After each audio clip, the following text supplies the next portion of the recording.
Bismillahirrahmanirrahim. Once again, welcome to the practical training session of Tax Return 2022.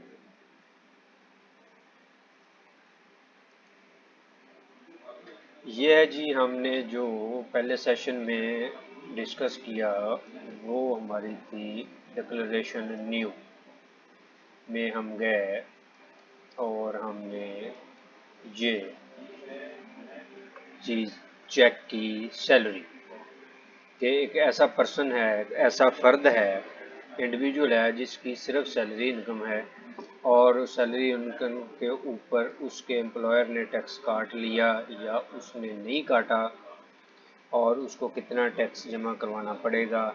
ये हम गए थे कंप्यूटेशन में। कंप्यूटेशन ने हमें बता दिया था कि अगर किसी की ये सैलरी होगी तो टैक्स ईयर 2022 में उसको इतना टैक्स पे करना पड़ेगा। इसके हमने एक दो सिनेरियोज देखे कि अगर बिल्कुल नहीं एम्प्लॉयर ने काटा हुआ तो फिर हम पूरी अमाउंट जमा करवाएंगे। एम्प्लॉयर ने ज़्यादा विद हेल्ड किया है तो ये हमारा रिफंड में चला जाएगा। अगर उसने कम किया हुआ है तो डिफरेंस अमाउंट हम जमा करवा देंगे। ये हमने पहले सेशन में देखा। अब हम मूव करते हैं इन्हीं टैक्स पेयर को नेक्स्ट स्टेप लेते हैं जी। इनकी कोई बिजनेस इनकम भी है, इनकी सैलरी इनकम भी है, ये साहब कोई बिजनेस इनकम भी जनरेट करते हैं, बिजनेस भी कर रहे हैं, वहाँ से भी इनकी इनकम जनरेट होती है। उसको ज़रा देखते हैं। ये सैलरी है, सैलरी के बाद वैसे तो प्रॉपर्टी का हेड है। चलें प्रॉपर्टी को पहले देख लेते हैं। प्रॉपर्टी इनकम, प्रॉपर्टी को मैंने किया क्लिक और इसमें चले गया रिसीट एंड डिडक्शंस लिखा हुआ है प्रॉपर्टी। प्रॉपर्टी इनकम क्या होती है कि आपने कोई प्रॉपर्टी, आप किसी प्रॉपर्टी के ओनर हैं, वो घर हो सकता है, shop, plaza, flat etcetera, open ground, तो आप उसको आपने रेंट पे दिया हुआ है और रेंट पे दिया हुआ रेंट आपको आ रहा है तो गवर्नमेंट कहती है आपने उसके ऊपर टैक्स पे करना है। ये उसके बारे में बिल्कुल अलहदा से उन्होंने इसका सेक्शन बना दिया है कि क्या है जी, income slash loss from property. Total amount यहाँ पे आती जाएगी जब हम कैलकुलेट करेंगे। टोटल रिसीव्ड फ्रॉम प्रॉपर्टी, यहाँ से रेंट रिसीव्ड और रिसीवेबल यहाँ से स्टार्ट होता है जी। हमने सपोज कर लिया कि जो प्रॉपर्टी है रेंट पे दी हुई, उसका रेंट जो है वो you can say is one अपना 80,000 पर मंथ है। 80,000 पर मंथ है, ये 960,000 रुपीज़ एक साल का बन जाता है। 9,60,000 रुपया हमारी प्रॉपर्टी इनकम रेंट रिसीव्ड, हमने ये रिसीव कर लिया। Session amount exempt final taxation, इसमें कोई गुंजाइश नहीं है, हम यहाँ पे कुछ नहीं लिख सकते। ये जो हल्के हमें ग्रीन अब ब्लू नज़र आ रहे हैं, it means we are not authorised to write within these circles cells rows. ये जो वाइट है इसमें हम राइट कर सकते हैं। ये हर टैक्स ईयर में कुछ ना कुछ चेंज होता रहता है, कभी इसमें कर सकते हैं कभी नहीं कर सकते। मे बी 2021 में आप देखें यहाँ पे ये भी वाइट हो और 2023 में हम जाकर देखें कुछ और चेंज हो।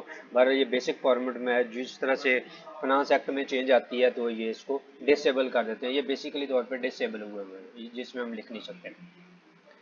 1/10 of the amount not adjustable against rent, ये भी आपको ये सीखने के लिए बेसिकली तौर पे आपको पहले प्रॉपर्टी इनकम जो है head from income tax ordinance पूरा आपको स्टडी करना पड़ता है। फिर आप इस काबिल होते हैं कि यहाँ पे आप एक्यूरेट फिगर्स लिख सकें जो लिखनी है। तो वैसे कंप्यूटर को नहीं पता, जो आप फिगर लिखेंगे वो एक्सेप्ट करके उसको कैलकुलेट कर देगा, लेकिन हम इसको अज्यूम कर देते हैं 1/10 of the amount adjustable against rent. मैं इसको कहता हूँ जी, ये जो आप एडवांस देते हैं, सिक्योरिटी जमा करवाते हैं, उसमें एक सूरत ऐसी निकलती है जिसमें 1/10 अमाउंट वो भी ऐड करनी पड़ती है। हमने सपोज कर लिया वो 1/10 अमाउंट बनती है 1.5 लाख रुपया, ऐड हो गई। अगर हम इसको कैलकुलेट करेंगे फिर ये इसको ऐड करता जाएगा, तो ये देखें इसने ऐड करनी शुरू कर दिया। ये बाकी फिगर्स इसने ऑटोमेटिकली लिए। 1.5 लाख ऐड हो गया। तो फॉरफिटेड डिपॉजिट अंडर ए कंट्रैक्ट सैलरी हम कहते हैं जी ये ज़ीरो है, कुछ नहीं है, भरल हो भी सकता है ये। Recovery of unpaired recoverable rent हम कहते हैं ये भी ज़ीरो है, इसमें भी कुछ नहीं है, इसको हम ज़ीरो कर देते हैं, ये ज़ीरो है, ये भी ज़ीरो है, इसमें कुछ नहीं है। अनपेड लायबिलिटी ये भी ज़ीरो है, इसमें कुछ नहीं है। ये है जी total deductions from property, total deductions from property, 1/5 of the rent of building for repairs. ये वाली अमाउंट ऑटोमेटिकली आपको इनकम टैक्स ऑर्डिनेंस अलाउ करता है कि आप अपना जो टोटल आपका रेंट है उसमें से उसका 1/5 पाँचवा हिस्सा 20% आपको अलाउ हो जाता है कि आप उसमें से माइनस कर लें, बाकी अमाउंट के ऊपर टैक्स दें। देखें हमारी टोटल रिसीट यहाँ पे बन रही है 11,10,000, उसका आप अगर 20% लें 1/5 लें तो ये वाली अमाउंट बनती है, ये माइनस होकर ऑटोमेटिकली 880 पे चली गई है, 888,000 पे हमने टैक्स देना है। Insurance premium, local charges, ground rent, अगर ये वाली चीज़ें हैं वो भी हमें profit on capital, share in rental, rent collection expenditure, legal service charges, amount recover rent, payment on of liability treated as income, other deduction against rent, ये हमें डिडक्शंस अलाउ हैं, ये जो एबल हैं ये हमें अलाउ हैं। इसमें अगर मैं अमाउंट को लिखता हूँ इंश्योरेंस प्रीमियम की, यहाँ से शुरू हो जाते हैं जो हमें टोटल डिडक्शंस फ्रॉम प्रॉपर्टी, यहाँ से शुरू हो जाते हैं। मैं कहता हूँ ये हमारा इंश्योरेंस प्रीमियम है, हमने ये जो प्रॉपर्टी रेंट पे दी हुई है इसमें इसको हमने इंश्योर करवाया हुआ है और हम साल का इसमें हमने 17,000 रुपया इंश्योरेंस प्रीमियम जमा करवाया। Let's see what happens, calculate करते हैं। ये वाली अमाउंट इंक्रीज कर दी है, ये इंक्रीज करती जाएगी, ये वाली उतनी डिक्रीज करती जाएगी। लोकल रेट ये भी कोई फिगर है, सपोज कर लिया ये भी कोई फिगर है, इसको भी हमने लिख लिया। ग्राउंड रेंट भी है, उसका हम ग्राउंड रेंट दे रहे हैं, जिसके ऊपर हमारी बिल्डिंग बनी हुई है उसका हम ग्राउंड रेंट दे रहे हैं, साल का 20,000 है, वो भी हमने लिख लिया। Profit on capital borrowed by investment in property, जिससे हमने ये प्रॉपर्टी बनाई है, हमने बैंक से लोन लिया है, उसके ऊपर हम मार्कअप देते हैं। सपोज हमने ये पूरे साल का मार्कअप दिया है, वो भी हमने लिख लिया। ये टोटल डिडक्शन से इंक्रीज होती जा रही है, इसको मैं कैलकुलेट करूँगा फिर ये ऐड हो जाएगी इसके अंदर, ये ऐड हो गई है। शेयर इन रेंटल पे टू एफसीबी, सपोज ये ज़ीरो है जी, हमें नहीं पता ये क्या है। रेंट कलेक्शन चार्जेस हैं जी, हमको रेंट कलेक्ट करने के लिए भी हमें कुछ एक्सपेंसेस करने पड़ते हैं, साल के वो 20,000 रुपया है। लीगल सर्विस चार्जेस अगर सपोज नहीं है, अगर होंगे तो हम कर लेंगे। Amount claimed as irrecoverable rent, वो अमाउंट जो कि हमें रेंट मिली नहीं, हमने हालांकि रेंट के ऊपर दी हुई थी, हमारा 1 मंथ का 2 मंथ का 3 मंथ का हमें रेंट नहीं मिला, जिसको हम नॉर्मल अकाउंटिंग ज़बान में बैड डेट्स बोलते हैं। ये बैड डेट्स हैं जी, ये हमें हम कहते हैं जी हमें बैड डेट्स हैं, हमारे 30,000 रुपीज़ हमारे बैड हो गए, हमें नहीं मिले। It's okay. Payment for liability treated as income, इसको ज़ीरो कर लिया। अदर डिडक्शंस अगेंस्ट रेंट अगर हैं तो हम कहते हैं जी कोई नहीं है हमारी, ये हमने पूरी फिल कर ली और इसको किया कैलकुलेट। अब देखें जी हमारी रेंटल इनकम जो है साल की वो 11,10,000 रुपये है, लेकिन उसमें से हमें कुछ ये वाले एक्सपेंसेस सारे अलाउ हैं, एक लिमिट है इनकी अलाउ होने की, एक लिमिट है, उस लिमिट में ये अलाउ हैं, अगर उस लिमिट से इंक्रीज़ करेंगे फिर उतनी लिमिट तक अलाउ हैं, बाकी आपके ज़ाया हो जाते हैं। वो 328,000 हमें अलाउ हैं। 328 को आप इस फिगर में से अगर माइनस करें तो आपके पास नेट फिगर ये आ जाती है 7,82,000 रुपया। अब इसके ऊपर प्रॉपर्टी इनकम टैक्स हम इनकम फ्रॉम प्रॉपर्टी जो है उसके ऊपर हमने इनकम टैक्स पे करना है। वही मेथड है, इसमें हम जाएंगे डायरेक्ट कंप्यूटेशन में, कंप्यूटेशन में जाके हम इसको देखते हैं क्या सूरत हाल है हमारी। उसने टोटल इनकम बना दी है, इनकम फ्रॉम सैलरी ये है, इनकम फ्रॉम प्रॉपर्टी ये है, इन दोनों को उसने ऐड करके हमारी टोटल इनकम बना दी है। टोटल इनकम बना के उसने टोटल इनकम के ऊपर अब टैक्स कैलकुलेट कर दिया है। 2,08,300 रुपया अब हमारी टैक्स लायबिलिटी है। बाय चांस हम सैलरी भी हमारी है, उसके ऊपर हमारे एम्प्लॉयर ने टैक्स काटा हुआ था, वो एडजस्ट हो गया इसमें से। और बाकी 159,300 ये वाली अमाउंट अगर हम इधर आके देखते हैं, एडमिटेड इनकम टैक्स इसको बोलते हैं। एडमिटेड इनकम टैक्स मीन कि हम एडमिट करते हैं कि ये वाली अमाउंट टैक्स की हमने पे करनी है, we agree with this liability amount. तो हम क्या करेंगे जी, इसका टैक्स का चालान क्रिएट करेंगे हम खुद, और वो चालान क्रिएट करने का स्पेसिफिक मेथड है वो भी हम लर्न करेंगे, how to create a challan of our tax liability.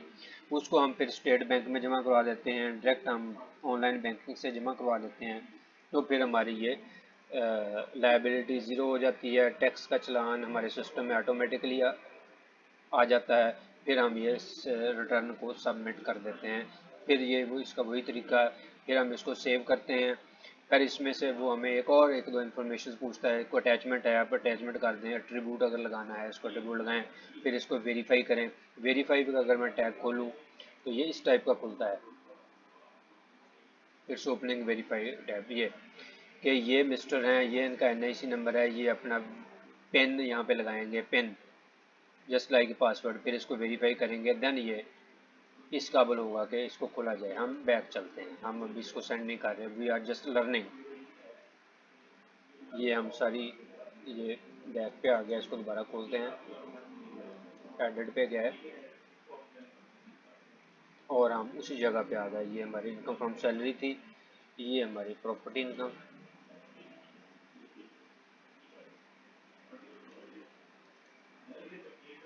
ये प्रॉपर्टी इनकम की हमारी हिस्ट्री है। तो ये टोटल हो के ऑटोमेटिक हमने अज्यूम किया, हम we are moving from simplicity to some level of complexity. हमारी सैलरी इनकम है और हमारी प्रॉपर्टी इनकम है, तो हमने दोनों ये फिल किए और हम फिर कंप्यूटेशन में गए। कंप्यूटेशन मीन कैलकुलेशन, कैलकुलेशन में गए, उसने हमारी दोनों इनकम्स को ऐड किया और उसके ऊपर टोटल टैक्स लायबिलिटी बनाई। और टैक्स लायबिलिटी में से चूंकि हम सैलरी थे, हमारा कुछ टैक्स विद हेल्ड हो गया था एट सोर्स सेक्शन 149 के तहत, वो इसमें से एडजस्ट हो गया। बाकी हमारी लायबिलिटी उसने शो कर दिया कि ये अब आपकी लायबिलिटी है, ये अब हमें पे करनी है। हम वापस अपनी इस पे चलते हैं, इसके ऊपर इसमें हम कहते हैं जी ये वाली अमाउंट हमसे ओमिट हो गई है, गलत लिखी गई है, थोड़ी लिखी गई है। अज्यूम करते हैं जी ये वाली, मैं कहता हूँ जी अमाउंट ये 9,60,000 नहीं, ये तो बल्कि 11,60,000 अमाउंट बनती है मेरी। तो मैं इसको यहाँ पे लिखूँगा, दोबारा से कैलकुलेट करूँगा, ये सारी फिगर इंक्रीज़ कर जाएंगी। मैं इसको दोबारा जाके कंप्यूटेशन में देखूँगा तो फिगर्स वहाँ पे चेंज हो चुकी होंगी। ये देखें, ये टोटल इनकम बन चुकी है, ये टोटल लायबिलिटी बन चुकी है, और ये 49,000 है। पहले हमने 159 समथिंग का चालान जमा करवाना था, पैसे अपनी जेब से जमा करवाने थे, अब ये 183,000 जमा करवाने पड़ने हैं। कुछ सर्कमस्टांसेस ऐसे होते हैं जिस पे जो प्रॉपर्टी इनकम आपकी है उसके ऊपर भी टैक्स विद हेल्ड हो जाता है। अगर उसके ऊपर टैक्स विद हेल्ड हुआ है वो भी एडजस्ट हो जाएगा, उसको अगर हम जाके देखते हैं वो भी हमें यहीं पे जाके मिलेगा। ये हम जाते हैं एडजस्टेबल टैक्स में, एडजस्टेबल टैक्स में गया, यहाँ पे हम फाइंड करते हैं rent of A movable property section 155, ये डिसेबल हुआ है, इस पे कुछ नहीं हो सकता। हमें लुक फार करना पड़ेगा कि हमारा अगर प्रॉपर्टी के ऊपर टैक्स कट गया है तो हम उसको कैसे एडजस्ट कर सकते हैं। ये हम नेक्स्ट वीडियो में भी ये लर्न करेंगे कि प्रॉपर्टी के ऊपर हमारा अगर टैक्स विद हेल्ड कर लिया है तो हम उसको कहाँ पे एडजस्ट कर सकते हैं। ज़ाहिर तौर पे यहाँ पे नज़र आ रहा है the rent of A movable property under section 155, इसको डिसेबल किया गया है, तो इसमें अमाउंट लिखी नहीं जा सकती। बहरहाल हम इसको फाइंड करते हैं, अगर इसमें नहीं लिखी जा सकती और टैक्स विद हेल्ड हुआ है, इसकी क्या ट्रीटमेंट है। अगर नहीं विद हेल्ड हुआ then we will have to deposit that specific amount जो कि हम पहले कैलकुलेट कर चुके हैं कंप्यूटेशन के अंदर। अल्टीमेटली हमने यहाँ पे कंप्यूटेशन में ही पहुँचना है, और कंप्यूटेशन में पहुँचने के बाद हमने अपनी लायबिलिटी ये देखनी है कि हम इसको, ये जब तक लायबिलिटी आपकी ज़ीरो नहीं होती आपकी रिटर्न सबमिट नहीं होती। अगर हम यहाँ पे सबमिट इसको कहेंगे कि सबमिट कर दो, ये हमारी रिटर्न को एक्सेप्ट नहीं करेगा, ये कहेगा जी पहले ये वाली लायबिलिटी जो है इसको ज़ीरो करें आप, तो फिर ये रिटर्न सबमिट होगी। अब हमने सैलरी इनकम देख लिया, प्रॉपर्टी इनकम देख लिया। अब नेक्स्ट सेशन में इंशाल्लाह हम बिजनेस इनकम इसमें ऐड करेंगे एंड सो ऑन। फिर हम आगे चलते जाएंगे और इसकी कम्प्लेक्सिटीज़ और इसके इंटरेस्टिंग पार्ट्स जो हैं उसको देखते जाएंगे और प्रैक्टिकली इसको सीखते जाएंगे कि ये रिटर्न फाइल करनी कैसे है हमने।